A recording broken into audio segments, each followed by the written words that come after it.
Exposition Thursdays, and this is week 7, and we are exploring West Central Michigan. And one of the places in West Central Michigan is Saugatuck. And Saugatuck is famous, or somewhat famous, for their dune rides. So today we're going to kick off our activity with watching a preview of Saugatuck's dune rides. I recently read something interesting, that the dunes on Michigan's Great Lakes shoreline are the largest collection of freshwater dunes in the world. Have you been on one of those buggy rides? Well, you're going to see in just a second. I know people love visiting the dunes because of the wildlife, the plants, and the environmental history there. So what better way to take it all in? I should have known before I even asked the question than in the seat of one of those schooners, wide open, scaling the rolling dunes. It is thrilling, all right, but if you hop on board the Saugatuck Dune rides, you're going to learn a lot, too. Take a look.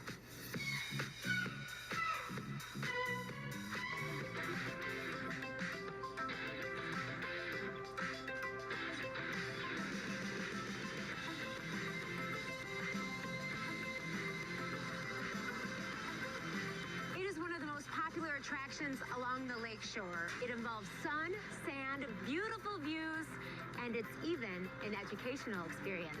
We are here with Scott of Saugatuck Dune Rides. So tell us, what is this all about? Well, it's a fun thing that everybody can do from the family, from all ages. We recommend you have to be at least 1 year old, and the oldest person I had was 98 years old. And we're going to cover about 300 acres of all privately owned land, make a few stops, tell you about the area, have some excitement, and have some fun out there going up and down some hills and curves. Yeah, so we are ready to get on board the schooner. Tell us a little bit about this vehicle that you use to give people the tours.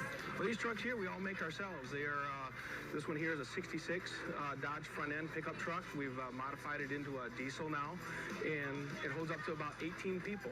Wow, that's pretty great. Once you get going, you see a lot of really beautiful things. Tell us about it. Well, when we were out there, just on my last trip, we got to see a buck and a doe walking through the forest out there. And people were able to take pictures of the animals up close and personal almost.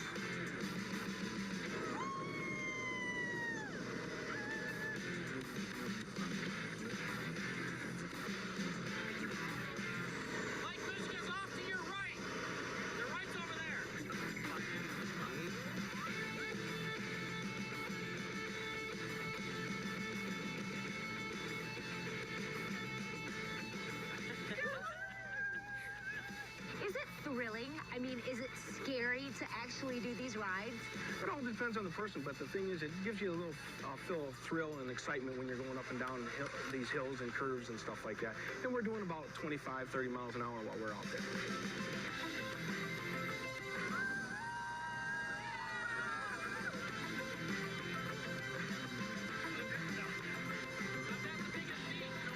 This snake scared me.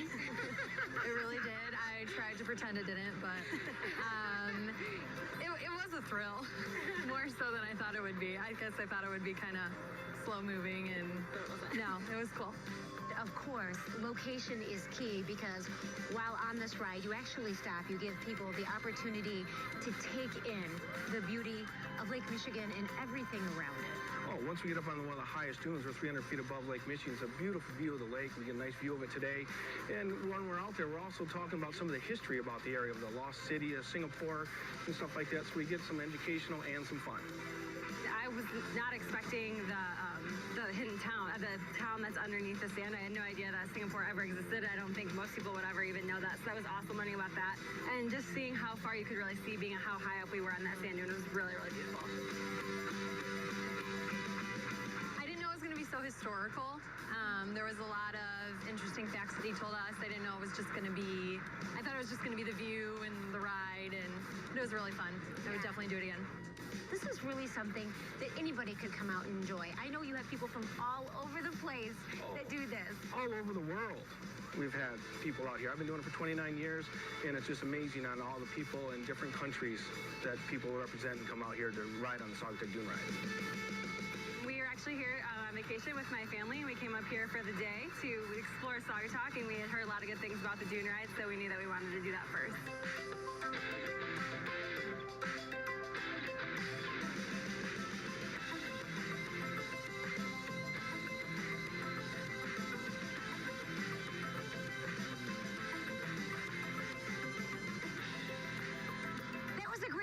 ride. That was a ton of fun. I'm glad you enjoyed it. We were out there for about 40 minutes. Everybody was having a load of fun out there. Yeah, I was surprised a little bit. I learned a lot about this area, things that I never knew about the dunes and the forest. It was really, really cool. Well, I'm glad you liked it.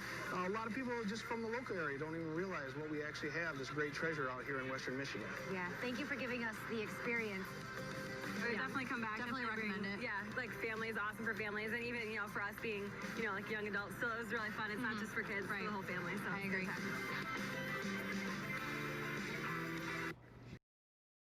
So, I wanted to talk about this today because this was a trip that I went on when I was younger, and I'll drop a couple photos in after this. But this was such a cool experience, and it was something that someone who grew up in Michigan, I never even knew was possible. So we are gonna take a peek at those pictures really quickly, and then we are gonna make some kinetic sand today, or moon sand. And I thought it would be a fun way, or a fun activity, because we have been talking about sand in a lot of ways this summer. So we are going to do something fun with it. Are you ready? Let's go. So this is a picture of us driving through the woods, and all along this trail you'll see that there's woods surrounding it, and in the background of some of the photos you'll notice Lake Michigan. And you can see that we went up and down hills and around trees, and it was a really cool 40-minute ride, and those are the ones that we drove on. And it was just a really neat experience and a cool way to explore dunes, because sometimes going up and down dunes is kind of hard, especially when you might have physical things that restrict you. And this is at the very top of a hill. You can see Lake Michigan right there. But it was just a nice way to explore the dunes in a new and special way that I had never experienced before.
guys, so to make moon sand, we need just 2 ingredients. We need flour and we need an oil. And you can make this with real sand. I just didn't have any, so I'm going to substitute with flour. But if you have sand at home, or I know some of the dollar stores have it right now, it's a really cool way to make an activity that's really fun sensory-wise. So we're going to start.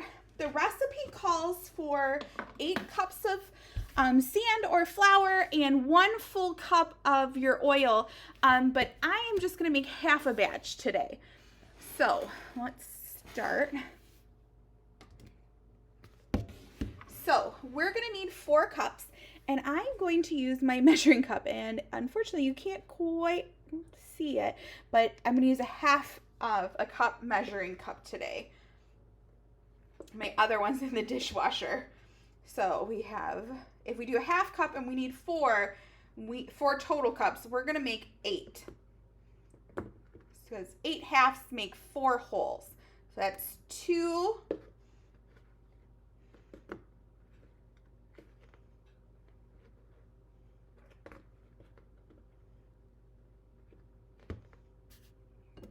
3.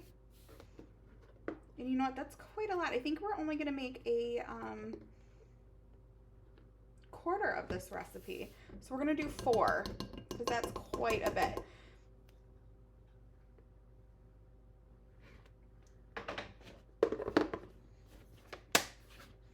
Okay, so we're going to need, if we're doing a quarter of the original recipe, we need 1/4 of a cup of oil. So I have my little measuring cup that says 1/4, and we're going to pour our oil in here.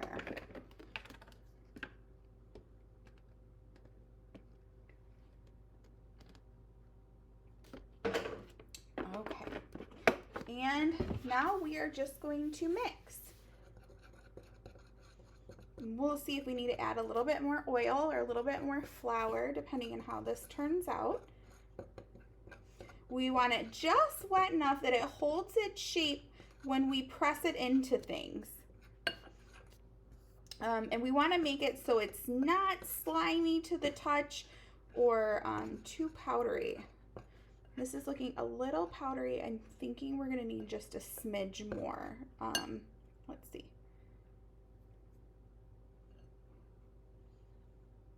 Yeah, we'll put in just a little more. And the type of oil you use can affect how well this moistens up. So depending on the oil, you can use baby oil even. So depending on what oil you choose to use, that may affect how much you need. So it's just a general estimate that it's 1 full cup of oil for 8 cups of your sand or flour. And you can also mix this in a mixer. I have a big KitchenAid one, and I didn't really feel like getting it out today, just because it's really a big mess then, and so I just didn't want to use it today. So we're going to mix this up a little bit with our fingers. Oh, it looks like it's ready.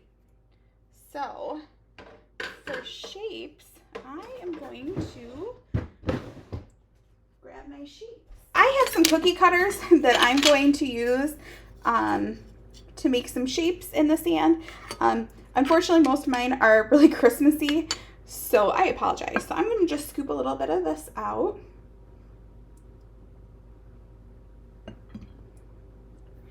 And we will press it and see how our shape turns out.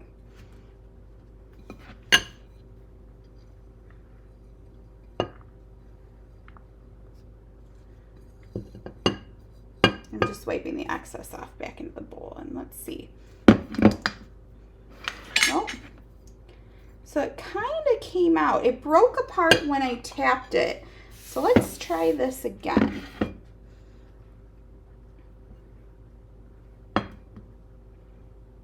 Maybe I'm using too much. Okay, so we'll make a nice tight, flat surface, and we're going to use the Star cookie cutter, and we'll try this one.